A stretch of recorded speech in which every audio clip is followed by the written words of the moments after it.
वाचा वाच म्हणजे वाचायचं हा? सामान्य ह्या शब्दांना दुसरा शब्द किंवा त्याला पूरक असा शब्द दुसरा कोणता ते सांगायचं. आता मित्रा म्हणजे काय? मित्रा म्हणजे काय? घाबरणे. मग मित्रा प्राणी कोणता? ससा. ससा घाबरतो. ससा आपल्याला खातो का? नाही खात. ससा हा प्राणी फार घाबरणारा. आपला पाऊल जरी आवाज आला तरी लगे पळून जातो. बरोबर आहे की नाही? म्हणून सशाला मित्रा प्राणी म्हणतात. आता दुसरं काय? ही काय? रस्ता. रस्ता या शब्दाला पर्यायी दुसरा शब्द कोणता अजून समानार्थी म्हणलं तर कोणता? आपण काय म्हणतो एखाद्याला की रस्ता कुठं जाते? आपण दुसरा माणूस काय म्हणतो त्याला? सरळ जावा. सरळ जावा. पुढं आहे त्या ठिकाणावर किंवा वाट.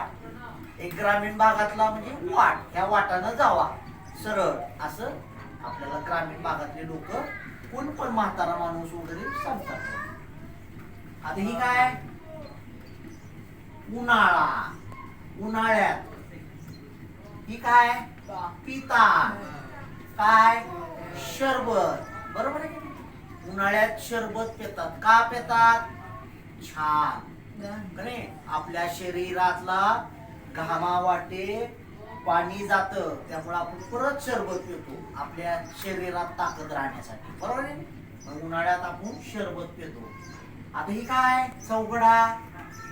चौघडा म्हणजे आपण वाजवतो लग्नाच्या टायमाला वगैरे एखादा कार्यक्रम असला की ती वाजवतो. त्या चौघड्याला दुसरं काय असतं वाजवत्री? ही काय? सनई. बरोबर? सनई. आणि ही पाचवं काय? उत्सव. उत्सव म्हणजे काय?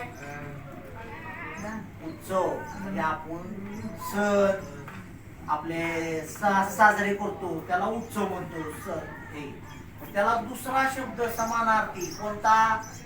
सण. उत्सव आणि सण एकच समानार्थी.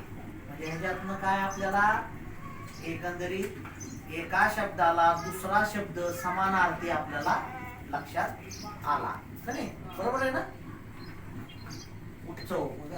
सण कोणते कोणते आहेत आपले? कोणते कोणते सण?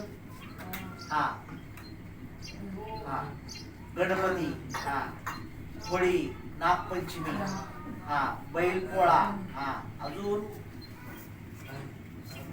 दिवाळी. हा हा बरोबर. ठीक. ओके लक्षात आलं.